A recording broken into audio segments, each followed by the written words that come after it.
Hey, there's Joe Sonically Disruptive again, and it's time for a list. If you hear explosions outside, that's because there are a lot of explosions. It's Thursday night, it's not the 4th, but people are angry at the government for taking away their 4th of July, so they're giving it back to the man by letting off some loud firecrackers tonight. Anyway, um, Van Halen. I don't know where you are on the band. Probably depends a bit on your age. For me, I clearly and vividly remember the first time I heard the first Van Halen record. And it wasn't 78, it was probably 82, I think, when I heard it. Um, Basically, I had a cool neighbor who had it, and I remember when that cassette went in for the first time and hearing Running with the Devil. And, um, yeah, my world changed at that moment, I think. I really do. I mean, I listened to some Kiss up to then. I heard some Ted Nugent and some other things. But for me, that was the introduction to real guitar, you know? When I heard those riffs come in, it was like nothing I had heard before, truly. And ever since then, yeah, I was a fan of the band. I don't think at any time they were ever my favorite band, but the idea came because I recently purchased this little bad boy here, which is a EVH standard Wolfgang. And you know what? For a guitar, baked maple neck, you got an actual real quilted maple top, and you have premium pickups, and you get all that for $6.99. That is a steal. That is so fun to play, and it sounds so good too. Love that guitar. So anyway, getting that guitar got me thinking again about Van Halen, and so this is where we're at. When I thought about doing this, I thought it would be really easy. I really did. I was like, well, it's simple. But it's not quite that simple, is it? So we got 12 studio records. Think about this. One in the last 20 years. Picture if Van Halen kept making music, how much more great guitar music we would have. It's depressing when you think about that. But anyway, so here we go. I am going to start off. If anybody heard my Rush list, you're probably expecting VH3 to top this list at number one. No, I can't do that. And part of me wanted to, but I can't. But also, it's not going to be at the last place either, which is a curveball in itself. For me, the worst Van Halen record is Diver Down. So many cover records. That record was thrown together at the last minute. You know, it was just they were doing a cover, and then all of a sudden they decided that, well, we better have a record to go with it, and it was just thrown out there. Um, it's a half-ass record, and it's not very good, in my opinion. So there you go. Diver Down is at number 12. Number 11. Okay, number 11, I'm going to go with VH3. It's not Gary's fault. It isn't. This is a record I wanted to really love because I'm a big Van Halen fan. Yeah, I'm a big Van Halen fan, or at least I was. I was a huge and still am a big Extreme fan. And Gary Sharon has a great voice and is a really good frontman. And Extreme is a fantastic band. He's also put out Tribe of Judith, which was a crazy good record. Anyway, with that said, I wanted to really like that record. And there are some songs that I do enjoy. It's not a horrible record by any means, but yeah, it just didn't work for whatever reason. So, number 11 is VH3. Number 10, and mind you, I'm actually doing this on the spot right now. I thought about it briefly before, but I haven't put anything down to paper or made any decisions. So I'm kind of doing it on the spot. So, okay, number 10. This is where it gets tough. This really does. I think I'm actually going to go with OU812. Now, there's some good songs on here. For me anyway, this was the weakest of the Sammy era, and I like the Sammy era very much. I thought this one was a little weaker. There was a few hits on it, and there was not a whole lot that stood out for me that I loved. So that is that. That brings us to number 9, and things begin to get even more difficult.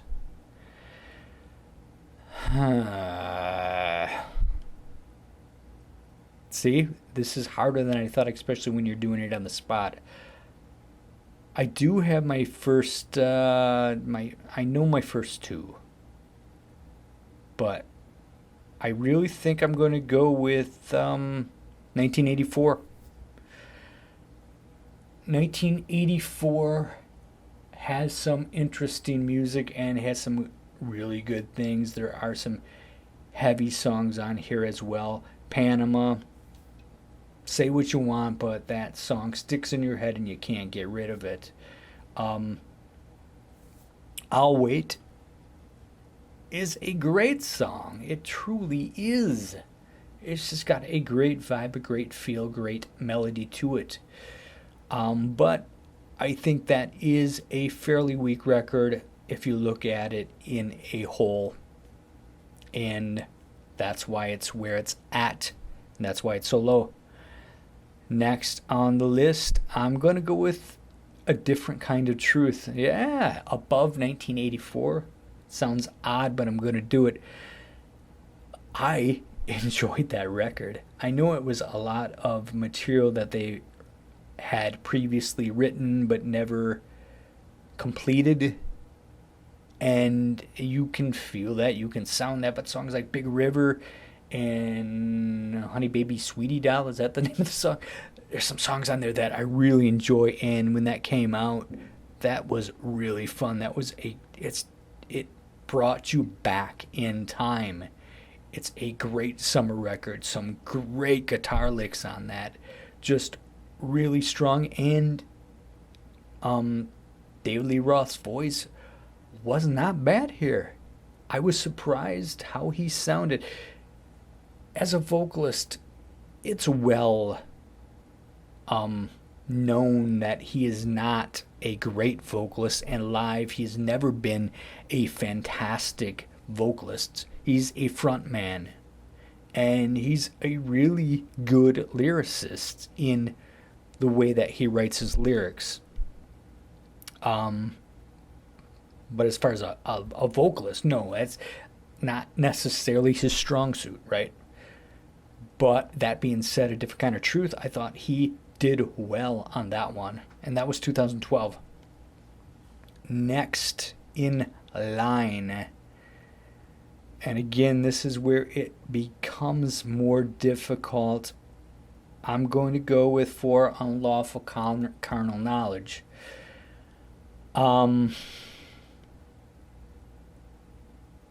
This is hard because there are some killer songs on here. I love many songs on this record. I really do. But there are certain songs like Pleasure Dome and some of the others that I thought were not good. They were weak as far as a song, an actual written song. They lacked a lot, and there's a few songs in there that, in my mind, do that. But as a whole, though, there are some great songs here. There truly are. Next up, I gotta make sure I'm not. I think I'm losing my place. Next up, I am going to go with.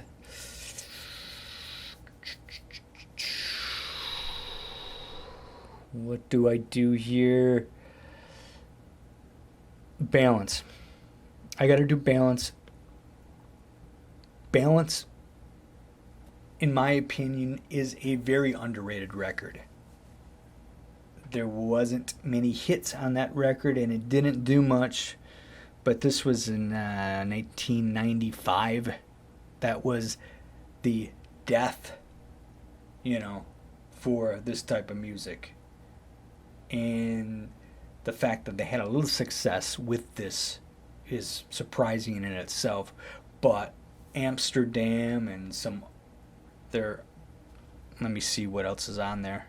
I can think of Amsterdam and Seventh Seal, Can't Stop Loving You. Aftershock is cool. Take Me Back. A lot of cool songs on this record and very enjoyable. Like I said, underrated, very heavy and maybe a little darker than most Van Halen records, but this record I very much enjoyed, and that's why it is so high on my list. Now we are really battling it out, aren't we? Now I have to decide where I'm going next. Again, this is actually all on the spot right now. Okay, I can't do it. I cannot do it. I wanted to put 5150 higher. I wanted to put 5150 above some of the classic Van Halen records, but I can't do it. So 5150 comes next. A terrific record. Really good enough. Now, lyrically, it'd be hard to put out that song lyrically today, but Why Can't This Be Love? Yeah, it's a ballad, but it is unmistakably great. Get Up is cool. Dreams, come on. Summer Nights is infectious. Best of Both Worlds is great. Love Walks In, same thing. 5150, I always love that song. I love that riff. And it is a great record. But I can't put it any higher than that, even though I wanted to. So next up is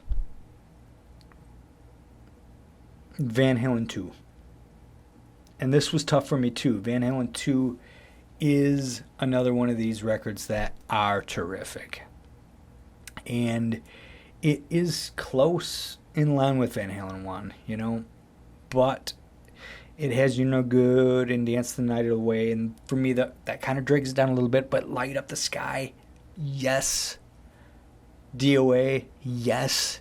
Women in Love, Bottoms Up, Someone Get Me a Doctor, Out of Love Again. All of these songs are terrific, and this is a great record.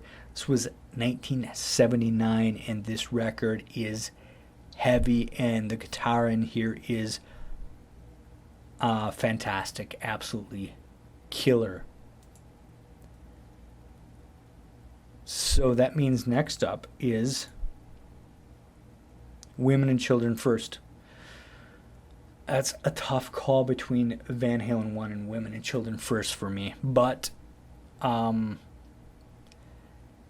this record and The Cradle Will Rock, everyone wants them. Fools, Romeo Delight, Tortura, Loss of Control, Take Your Whiskey Home, love that song. Could This Be Magic, In a Simple Rhyme, start to finish. Nothing bad on this record, nothing to skip at all. And this is 1980. Again, you have to like this vibe. If you don't like this party vibe, then you're not going to enjoy it. But listen to the guitar riffs in here and you will be amazed. Such a great record. Women and Children First is at 3. 2. What are we doing at number 2? This one hurts me. I'm going to go Van Halen. Van Halen.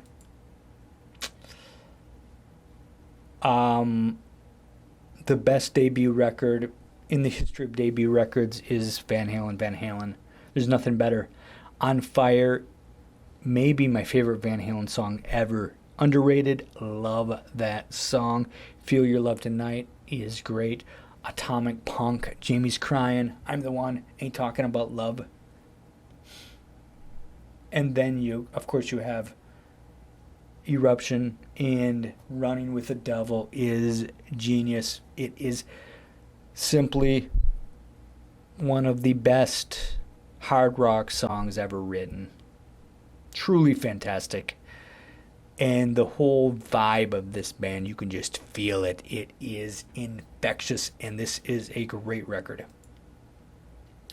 Which leaves only one. And maybe a surprise, but a lot of people really enjoyed this record. At the time, not so much, but I think it's grown on many people. Fair Warning. This showed a grittier, heavier side of Van Halen and had some of the best guitar licks Eddie has ever done. Mean Streets, Dirty Movies, Center Swing, hear about it later, Unchained, Push Comes to Shove. So This Is Love. You got the weird Sunday Afternoon at the Park, and the punk influenced One Foot Out the Door. A short record, but a killer record nonetheless. So there's my list. There you have it. My favorite Van Halen records, 12 to 1. Tell me what you think. Tell me what your list would be, and thank you very much for watching. See ya.